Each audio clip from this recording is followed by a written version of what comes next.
सबक नंबर 23 बीमार का हाल पूछना। जावेद, आज अमजद स्कूल क्यों नहीं आया? जनाब, वो बीमार है। क्या हुआ है उसे? जनाब, उसे बहुत तेज बुखार है। उसके घर से तो कोई खबर नहीं आई। उसके वालिद ने मुझे बताया है। ठीक है। क्या अमजद तुम्हारा पड़ोसी है? जी हाँ, पास ही रहता है। तुम्हारा दोस्त भी है?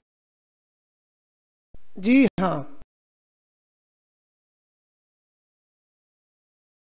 शाम में अपने दोस्त के घर जरूर जाना, उसका हाल मालूम करना।